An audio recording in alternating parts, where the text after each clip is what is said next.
ए प्रसंग आम सहित आलोचना करने वरिष्ठ राजनीतिक विशेषज्ञ वरिष्ठ सांबादिक प्रसन्न महांती आम सहित अच्छा श्रीयुक्त महांती आपन कार्यक्रम को स्वागत करुच्ची पूरा राज्यसभा गणित को आप देखुं देखो बर्तमान चतुर्थ प्रार्थी की नहीं जो भाव में जो स्थिति उत्पन्न होती गोटे पूरा समुदाय नाटक बड़ नहीं कहुए एवं जो भाव में नवीन बाबू प्रथमे मास्टर स्ट्रोक देते डॉक्टर दत्तेश्वर चतुर्थ कैंडिडेट भाव में घोषणा करके कमन कैंडिडेट भाव में घोषणा करके गोटे अनुमान करा जाउथला जे बीजेपी पर गोटे बड़ प्रेसर आसूची प्रेसर को किभली भाव में बीजेपी काउंटर करिवो आज जितेबाला आम देखुचे दिल्ली प्राय स्वाधीन भाव में प्रार्थीत्व दाखल करने को जाउछंती बीजेपी समर्थन करिछि पूरा सिनेरियो पूरा दृश्यपटरे गोटे बड़ परिवर्तन आसी बोली कह पारे ठीक या देखले मन पड़ो 2002 रे जो प्रकार परिस्थिति होता दिलीप राय को बीजेडी बहिष्कार करथिला से स्वाधीन भाव में छिड़ा कि cross voting total cross voting उपर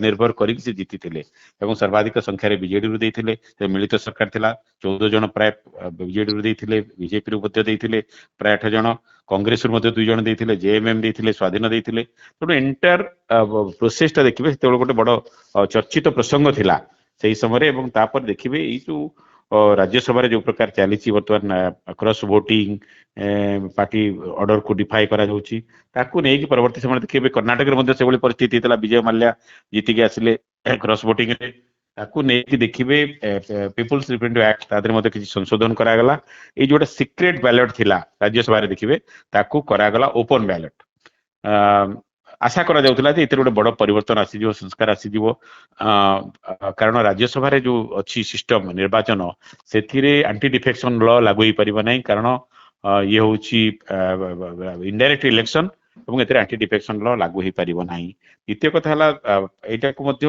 व्हिप जो कथा को जाउची आपण देखिबे व्हिप टा एठी ठीक भाव रे दलीय व्हिप लागू ही परिबो नै इति पई जे एटा गोटे हाउस रो मैटर नो इनडायरेक्ट इलेक्शन करा होची एटा हाउस रो प्रोसीडिंग रो मैटर नुहे तेणु एथिरे व्हिप लागू ही परिबो नाही पार्टी डिसिप्लिन एक्शन नै पारे जेमति परवर्ती समय देखिबे 2002 इलेक्शन पर कांग्रेस तारा प्रसाद बाहिनीपति को सस्पेंड करथिला ममता माड़ी को सस्पेंड करथिला बीजेडी एक्शन नवा पे गोटे कमिटी गठन करथिला कमिटी आधार रे को माने वोट देथिले तांकर नाम मध्य पूरा ओपन हेतिला तेणु ए सब कथा को नै कि देखिबे ए जो करा जायछि परिवर्तन आईने परिवर्तन करा जायछि किंतु एटा राज्यसभा इलेक्शन जो हॉर्स ट्रेडिंग चलिछि सेतिरे ताकू पूरा पूरी भाव में रोकियारे संभव पड़े एवं ओडिशा सिनियर वर्तमान आम देखिबा जो प्रकार कथा दिलीप राय जो अवतीर्ण होती दिलीप राय कथा हूँ बीजेपी से दिलीप राय बेबी बीजेपी नेता जो समर्थन बीजेपी घोषणा करी कथा हूँ बीजेपी पाखे केते सीट बोली बीजेपी पाखे 22 दुईटी प्रार्थी को जितेला 22टा बढ़ुची किंतु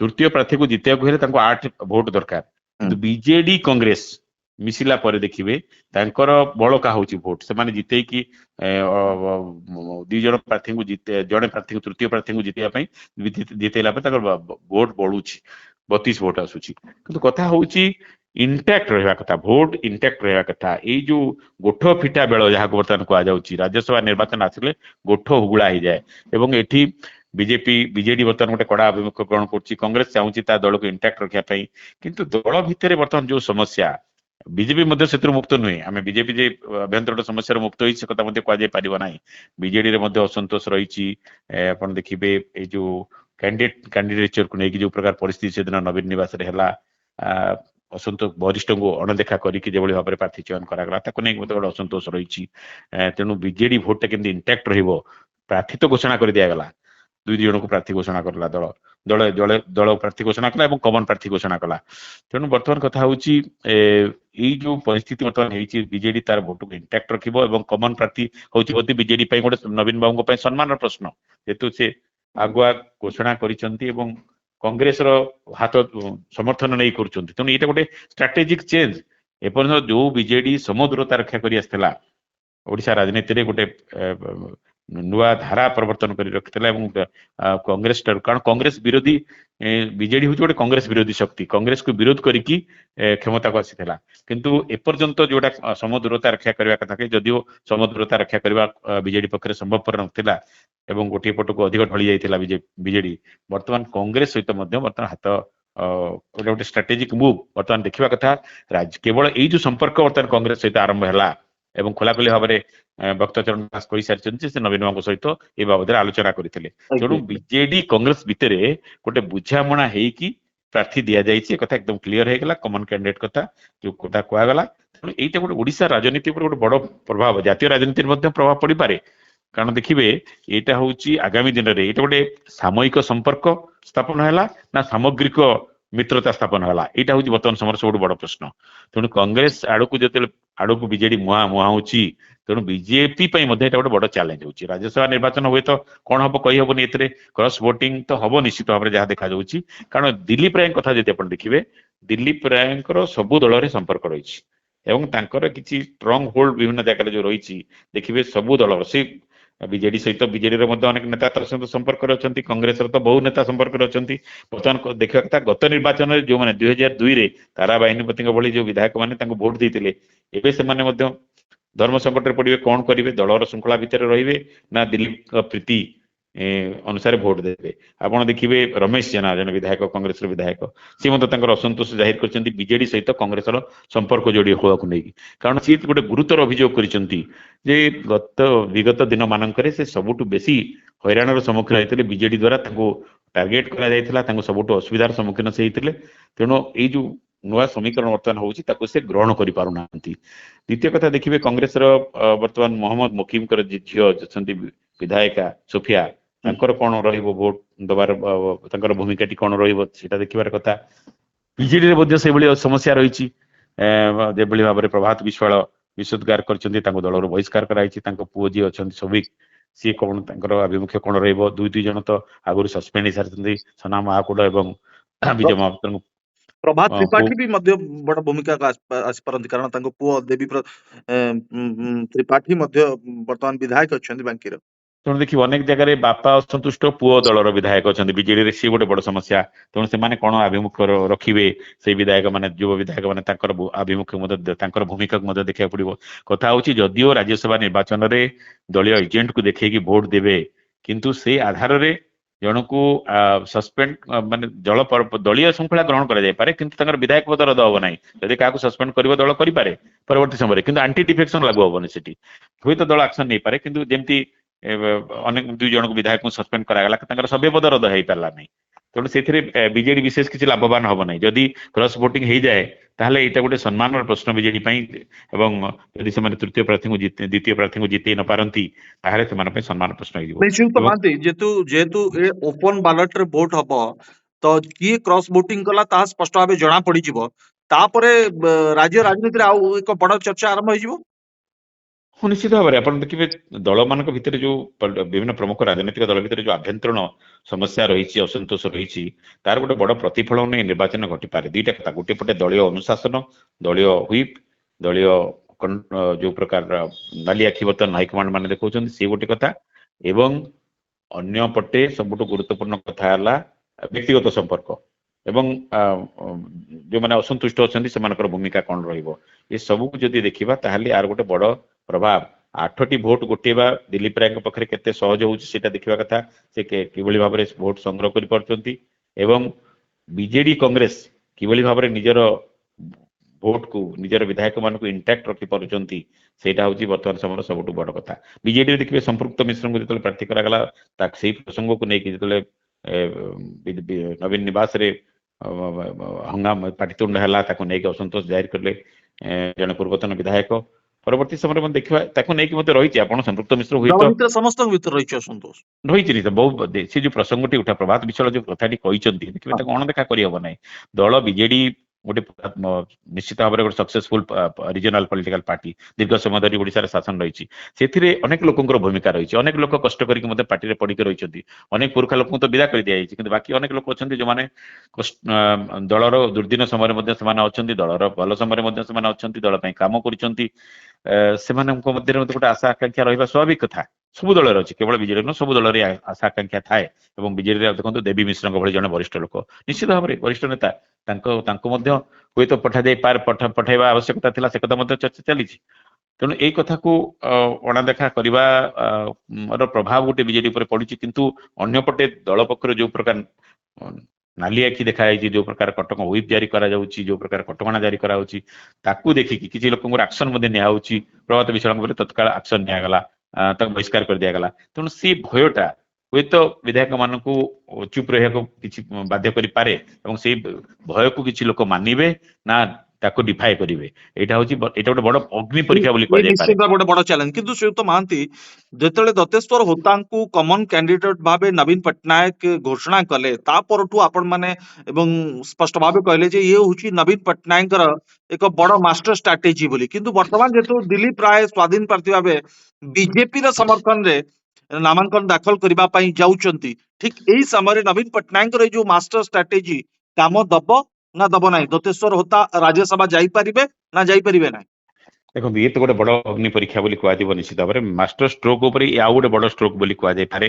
कारण बीजेपी कौन करिवो तापर नजर थिला समस्ते आमे भाबुतिले विश्लेषण मध्ये करूथिले जे बीजेपी पई गोटे बहुत अड़ुआ परिस्थिति सृष्टि हेगला बीजेपी आउ गोटे कैंडिडेट देई न पारे एभली एक परिस्थिति सृष्टि हेतिला किंतु वर्तमान जहाँ जना पड़ुची माछ तेल रे माछ भाजिबा योजना ये वर्तमान दिलीप राय को लगे देकी भोट भीतर को आनी की दिलीप बीजेपी गोटे बड़ हट चमटर सूत्रधर पलटि देखिए जो भाव में कारण ए बीजेपी को बेसी परिश्रम करिया पड़िबो नै दिलीप राय तांकर व्यक्तिगत प्रचेष्टा रे जदि माने किसी सफलता पाती ताले सेटा होची तांकर व्यक्तिगत प्रचेष्टा तांकर व्यक्तिगत संपर्क बीजेपी रो वोट ता से पाइबे ता संग को जो शॉर्टेज होची जो वोट ताकू जोगाड़ करिवार से केते दूर सक्षम होई पारुचंदी पूर्वर फॉर्मूला पूर्व निर्वाचन रे जो फॉर्मूला प्रयोग करथिले सेही फॉर्मूला प्रयोग करिकी किभଳି ଭାବରେ ଅନ୍ୟ ଦଳର ବିଧାୟକ ମାନଙ୍କୁ ଆଣି ପାରିବେ ସମର୍ଥନ ଯୋଗାଡ଼ କରି ପାରିବେ ଏଇଟା ହଉଛି ତାଙ୍କ ଉପରେ ନିର୍ଭର କରୁଛି ଏବଂ ଯେହେତୁ ଗୋଟେ ବିଜେପି ହଉଛି ଗୋଟେ ଜାତୀୟ ଦଳ ଏବଂ ଉଭୟ କେନ୍ଦ୍ର ଓ ରାଜ୍ୟରେ ଶାସନ କ୍ଷମତାରେ ଅଛି ଅନେକ ସମୟରେ ଦେଖାଯାଏ ଯେ ଶାସନ କ୍ଷମତାରେ ଥିବା ଦଳ ମାନଙ୍କ ପାଇଁ ଏଇ ଯୋଗାଡ଼ କରିବାଟା ଗୋଟେ ସହଜ ବ୍ୟାପାର ହେଇପଡେ କିନ୍ତୁ ସେଇ ଯୋଉ ସୁବିଧାଟି ରହିଛି शासन क्षमतार दलर जो सुविधाटी से सुविधाटी को बीजेपी केते दूर उपयोग करि पारुची दिलीप राय तांकर व्यक्तिगत संपर्क को केते दूर उपयोग करि पारुचंती एवं तांका पई को नेता जेमति को आउची बर्तमान विजय महापात्र नेता माने जांग सहित देखिबे निर्वाचन पूर्व विजय महापात्र सहित मध्ये तांकर भेटघाट हेतिला हुए सी अंटा बेटी पारंती तांका पई सी तांकर केते सहायक साहाय्य करि परिबे केते सहायता प्रदान करि परिबे तांकर कोन रोल रहिबो ई सब कथा नै कि बर्तमान गोटे रोचक मोडरे पहुंचला दलीय प्रार्थी अपेक्षा चतुर्थ प्रार्थी बर्तमान सबुठ चर्चित प्रसंग होगी रही निर्वाचन में हारजीत ओडिशा राजनीति गोटे बड़ प्रभाव पड़ा जाऊँ निश्चित भाव में किंतु श्रीयुक्त महांती 2002 मसीह जो दिलीप राय राज्यसभा प्रार्थी की निर्वाचित होगी गले से समय विजय महापात्र गोटे बड़ भूमिका थिला आ जहां को नवीन पट्टनायक जे बिजू जनता दल सुप्रीमो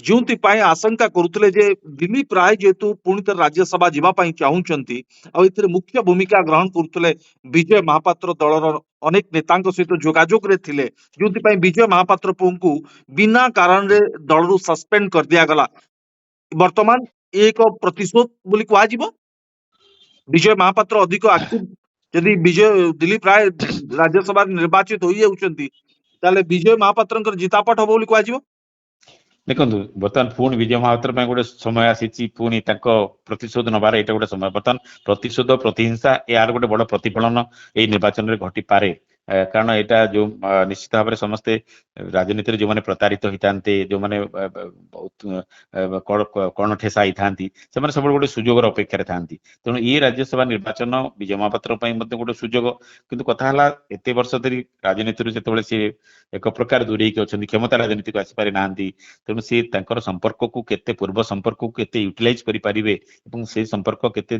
दिलीप राय काम लगे सेटा ही देखिबार कथा एवं सब कथा होची असंतुष्ट मानकर ऊपर समस्त नजर रोची कांग्रेस रे मध्य असंतुष्ट होचंती बीजेडी रे मध्य असंतुष्ट होचंती किंतु से असंतुष्ट माने वर्तमान समय रे एई जो परिस्थिति बर्तमान आसीची सेथिरे से माने दलीय श्रृंखला भितर रहिबे दलीय श्रृंखला को मानिबे ना गोटे एक्सट्रीम स्टेप नेबे सेटा तो निश्चित भाव में निर्वाचन में तार प्रतिफलन घटो 2000 देखा कथा 2002 प्रतिफलन जमी देखिए 2002 इनक्वारी करने नवीन बाबू गोटे कमिटी बसई चैतन्य प्रसाद माझी थे से कमिटर सभ्य थे अर्जुन सेठी थे चंद्रबादम मिश्र थे गोटे 3 जणिया कमिटी गठन कर क्रॉस वोटिंग अनुधान कर रिपोर्ट देवाई से गोटे परिस्थिति बर्तमान आम क्रॉस वोटिंग जो रही आम कहीपर क्रॉस वोटिंग हो किंतु से संभावना को एड़ी दि जाए न पारे ଯେହେତୁ ଆମର ଯୋଉ ବ୍ୟବସ୍ଥା ଅଛି ରାଜ୍ୟସଭା ନିର୍ବାଚନରେ କେବଳ ଏଜେଣ୍ଟକୁ ଏମାନେ ଦେଖେଇକି ଭୋଟ ଦେବେ, ଏଜେଣ୍ଟ ଚାହିଁଲେ ତାକୁ ରିଭ୍ୟୁ କରିପାରିବେ, କିନ୍ତୁ ତା ସତ୍ତ୍ୱେ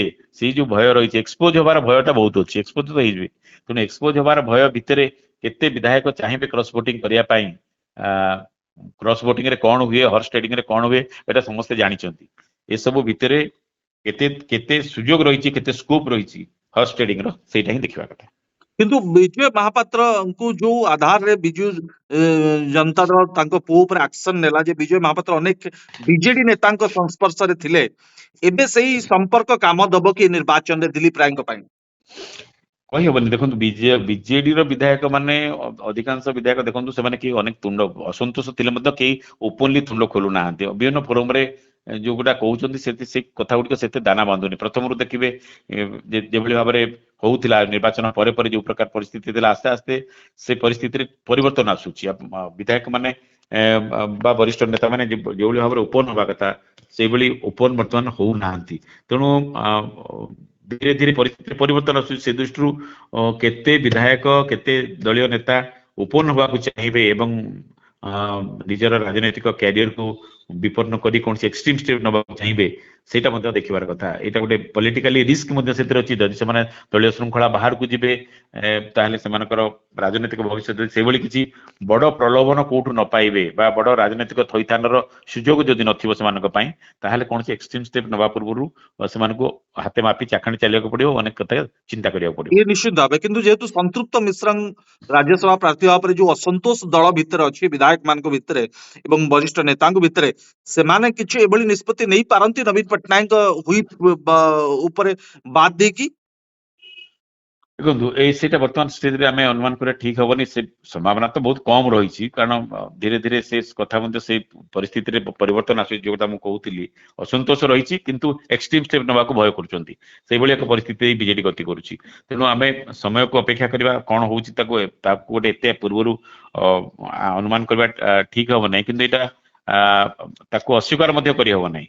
ବର୍ତ୍ତମାନ ଯୋଉ ପରିସ୍ଥିତି ଆସିଛି ସେଥିରେ ମେନ୍ କଥା ହେଲା ଯୋଉମାନେ ଆପଣ ଅସନ୍ତୁଷ୍ଟ ଅଛି, ଖୋଲାଖୋଲି ଜଣା ପଡିଯାଉଛି। ଆମେ ଯୋଉ 2-3 ଜଣ ବିଧାୟକଙ୍କ ସମ୍ପର୍କରେ ଆଲୋଚନା କଲେ ସେମାନେ କଣ ଭୋଟ ଦେବେ, ସେମାନେ ଯେହେତୁ ତାଙ୍କର ଦେଖନ୍ତୁ ପ୍ରଭାତ ବିଶ୍ୱାଳଙ୍କ ପୁଅ ହୁଁ। ସୌଭିକ ବିଶ୍ୱାଳ କଥା, ସେ କଣ ରୋଲ ନେବେ ବର୍ତ୍ତମାନ ସୁଦ୍ଧା ଜାଣିପାରୁନି। ବର୍ତ୍ତମାନ ସେ ବାପାଙ୍କ ସହିତ ରହିବେ ନା ନବୀନ ଦଳ ପଟ୍ଟନାୟକ। ସହିତ ରହିବେ, ନବୀନ ବାବୁଙ୍କ ସହିତ ରହିବେ। ସେମିତି କଂଗ୍ରେସରେ ସୋଫିଆ, ହୁଁ। ତାଙ୍କର ଭୂମିକା କଣ ରହିବ, ସିଏ ମଧ୍ୟ ତାକୁ ମଧ୍ୟ ଆମେ ଦେଖିବାର କଥା। ଅନେକ ଅଛନ୍ତି, ରମେଶ ଜେନା ଖୋଲାଖୋଲି ଭାବରେ ବିଦ୍ରୋହ କରି କହିସାରିଛନ୍ତି, ତାଙ୍କର ମନ୍ତବ୍ୟ ଦେଇସାରିଛନ୍ତି।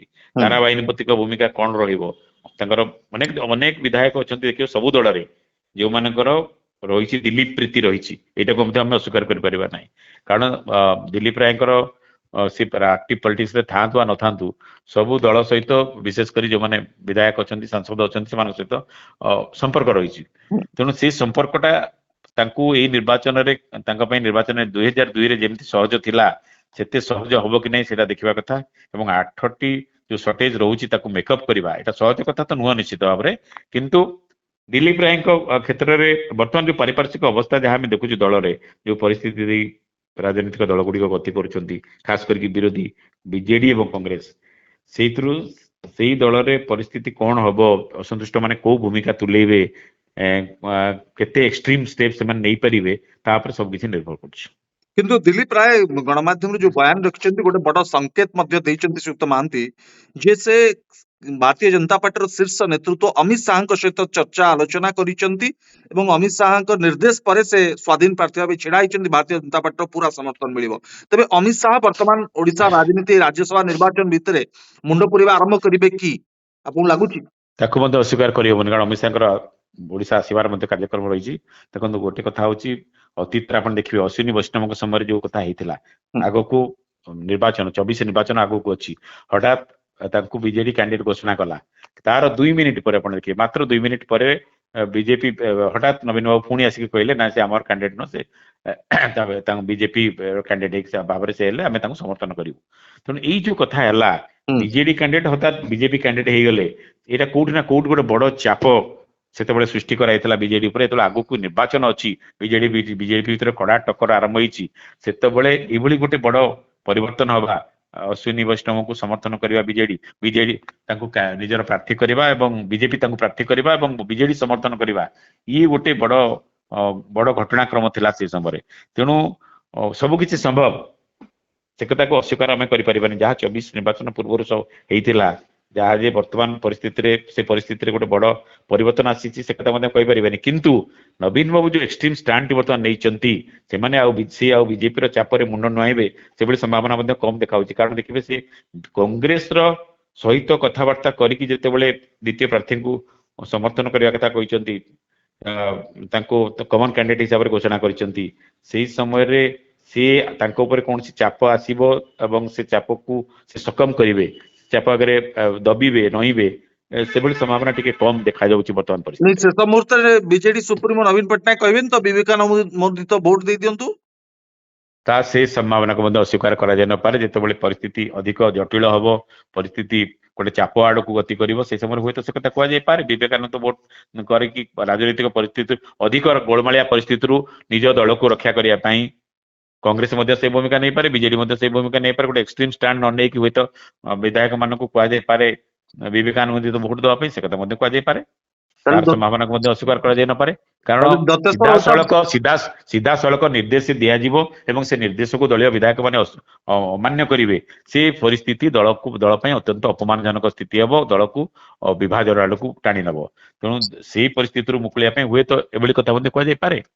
ନାଇଁ, ଠିକ ୱାକଅଫ ବିଲ୍ ରେ ଠିକ ଏଇଭଳି କୁହାଯାଇଥିଲା ଯେ ପ୍ରଥମେ ଆମେ ବିରୋଧ କରିବୁ, ତାପରେ ବିବେକାନନ୍ଦ ଭୋଟ ଦେବା ପାଇଁ ସସ୍ମିତ ପାତ୍ରଙ୍କୁ କୁହାଗଲା ଏବଂ ସସ୍ମିତ ପାତ୍ର ସମସ୍ତ ରାଜ୍ୟସଭାର ଦେଖନ୍ତୁ, ୱାକଅଫ ସଦସ୍ୟମାନଙ୍କୁ ବିଲ୍ କହିଥିଲେ। ଠାରୁ ଆଜି ଏଇ ଭିତରେ କିଛି ପରିବର୍ତ୍ତନ ଆସିବାର ଜଣା ପଡୁଛି। କାରଣ ଯେତେବେଳେ ଅତୀତରେ ଆମେ ଦେଖିଛେ ସମୁଦ୍ରତା କଥା କହିକି ବିଜେଡି ବା ନବୀନ ବାବୁ ଅନେକ ସମୟରେ ବିଜେପି କୁ ଗୁରୁତ୍ୱପୂର୍ଣ୍ଣ ପ୍ରସଙ୍ଗରେ ସାହାଯ୍ୟ କରି ଆସିଛନ୍ତି।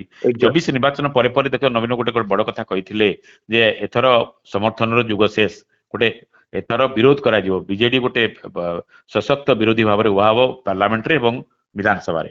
କିନ୍ତୁ ବର୍ତ୍ତମାନ ସୁଦ୍ଧା ସେଇ ଭୂମିକା ଠିକ ଭାବରେ ବିଜେଡି ନିଭେଇ ପାରିନି। କିନ୍ତୁ ଏବେ ରାଜ୍ୟସଭା ନିର୍ବାଚନ ପ୍ରସଙ୍ଗରେ ଯୋଉ ଭୂମିକାଟି ବିଜେଡି ଯୋଉ ରୋଲଟି ନେବାକୁ ଆରମ୍ଭ କରିଛି, ଯୋଉ ପ୍ରକାର ଗୋଟେ ଏକ୍ସଟ୍ରିମ ଷ୍ଟାଣ୍ଡ ନେଇଛି, ଯେ ଆଜି ପର୍ଯ୍ୟନ୍ତ କଂଗ୍ରେସକୁ ବିରୋଧ କରି ଆସିଥିବା ଗୋଟେ ଦଳ କଂଗ୍ରେସ ସହିତ ହାତ ମିଳେଇଛି ରାଜ୍ୟସଭା ନିର୍ବାଚନ ପାଇଁ। ତେଣୁ ଏଇଟା ବହୁତ ଭାବିଚିନ୍ତି କି ଏ ପ୍ରକାର ଗୋଟେ ଷ୍ଟ୍ରାଟେଜିକ ଚେଞ୍ଜ ଆଡକୁ ବିଜେଡି ମୁହାଁଇଛି। ତେଣୁ ଏଇଭଳି ପରିସ୍ଥିତିରେ ପୁଣି ଥରେ ଯଦି ନବୀନ ବାବୁ ତାଙ୍କର ମତ ପରିବର୍ତ୍ତନ କରନ୍ତି ବା ଅନ୍ୟ କିଛି ଆଭିମୁଖ୍ୟ ଗ୍ରହଣ କରନ୍ତି, ତାହେଲେ ସିଏ ମଧ୍ୟ ସମାଲୋଚିତ ହବାର ସମ୍ଭାବନା ରହିଛି ବା ତାଙ୍କ ପାଇଁ ମଧ୍ୟ ଗୋଟେ ଉପହାସିତ ପରିସ୍ଥିତି ସୃଷ୍ଟି ହେଇପାରେ। ତେଣୁ ମତେ ଲାଗୁନି ସେଭଳି ଏକ ଚାପ ଆଗରେ ନବୀନ ବାବୁ ମୁଣ୍ଡ ନୁଆଇବେ, ଯାହା ପରିସ୍ଥିତି ବର୍ତ୍ତମାନ ହେଇଛି।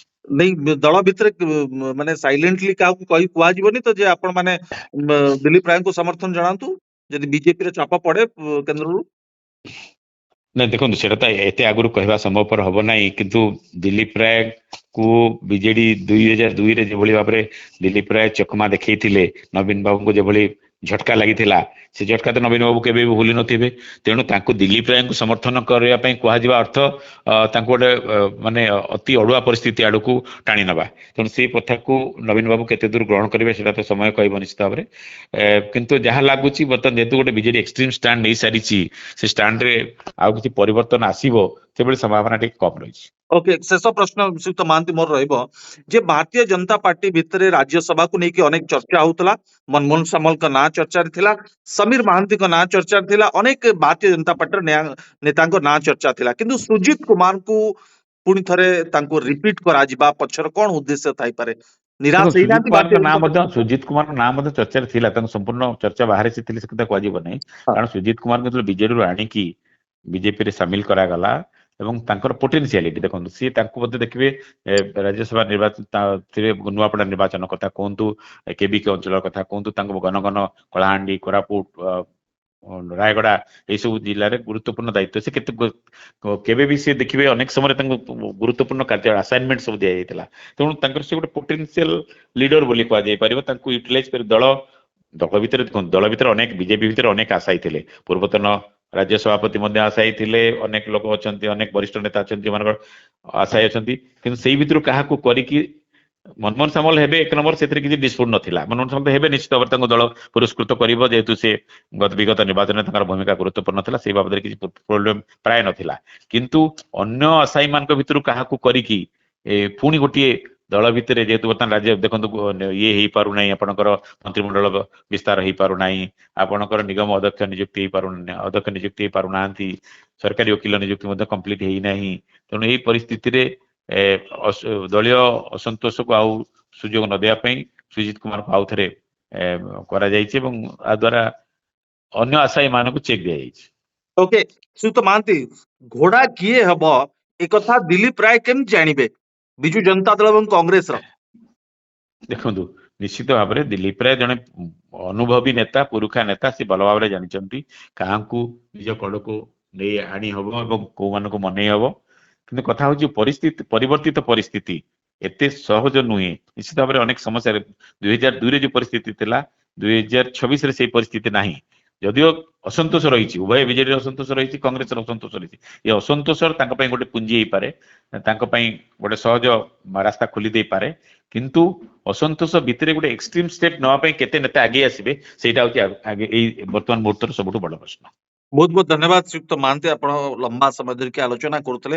ଦର୍ଶକବନ୍ଧୁ, ଆମେ ଆଲୋଚନା କରୁଥିଲେ ଯେ ବର୍ତ୍ତମାନ ରାଜ୍ୟସଭା ନିର୍ବାଚନ ଏକ ରୋଚକ ମୋଡରେ ଆସିକି ପହଞ୍ଚିଛି। ଦିଲ୍ଲୀପ ରାୟ ସ୍ୱାଧୀନ ପ୍ରାର୍ଥୀ ଭାବେ ନିର୍ବାଚନ ଲଢିବା ପାଇଁ ଯାଉଛନ୍ତି ଏବଂ ଏଭଳି ସ୍ଥିତିରେ ବିଜୁ ଜନତା ଦଳର ସୁପ୍ରିମୋ ତାଙ୍କର ଦଳର ସଦସ୍ୟମାନଙ୍କୁ କେତେ ଦୂର ରଖିପାରିବେ ଏବଂ କଂଗ୍ରେସ ମଧ୍ୟ କେତେ ଦୂର ତାର ପ୍ରତ୍ୟେକ ଯୋଉ 14 ଜଣ ବିଧାୟକ ଅଛନ୍ତି ତାଙ୍କୁ କେତେ ଦୂର ନିଜ କଣ୍ଟ୍ରୋଲ ରଖିପାରିବ, ଏସବୁ କିଛି ସ୍ପଷ୍ଟ ହବ ଆସନ୍ତା ଦିନରେ ଦିଲ୍ଲୀପ ରାୟଙ୍କ ଭୂମିକା କଣ ରହୁଛି।